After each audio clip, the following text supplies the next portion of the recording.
হৈছে দাদা ঘটনাটো?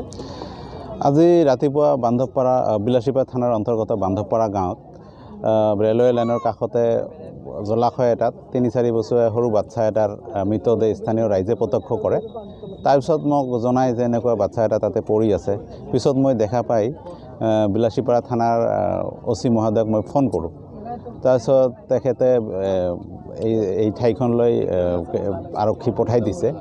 এতিয়া তদন্ত চলি আছে। বাচ্চাটোক এতিয়া উদ্ধাৰ কৰি বিলাসীপাৰা থানালৈ লৈ যোৱাৰ যোজা চলি আছে। আৰু বাচ্চাটো স্থানীয় বাচ্চা নহয়, কাৰণ স্থানীয় বাচ্চা হ'লে আমি নিশ্চয় গম পালোঁ হয়। এইটো প্ৰায় 2-3 দিন আগৰ মৃতদেহ বুলি আমি স্থানীয় ৰাইজে আমি মানে সন্দেহ কৰিছোঁ। নিশ্চয় এইটো কোনোবাই হত্যা কৰি পেলাই থৈ যোৱাৰ আমাৰ সন্দেহ প্ৰকাশ কৰিছোঁ।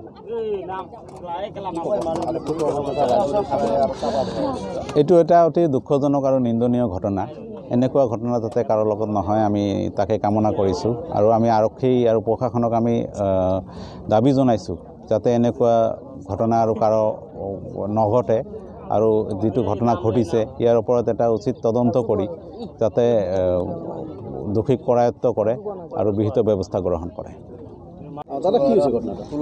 এই আমাৰ ইয়াত আমি বাঙালীপাৰা গাঁও পঞ্চায়তৰ অন্তৰ্গত বান্ধৱপাৰা গাঁৱত ৰেলৱে ব্ৰিজৰ ওচৰত এটা 2-3 বছৰীয়া শিশুক কোনোবাই ইয়াত দুষ্কৃতিকাৰীয়ে পেলাই থৈ গৈছে। আমি প্ৰত্যক্ষদৰ্শী কিছুমান মানুহে আহি দেখিলোঁ যে ল'ৰাটো পানীত ভাহি আছে, ফুলি গৈছে। আৰু তেতিয়া লগে লগে আমি অচি ছাৰক ফোন কৰিলোঁ, SDO ছাৰক অৱগত কৰিলোঁ।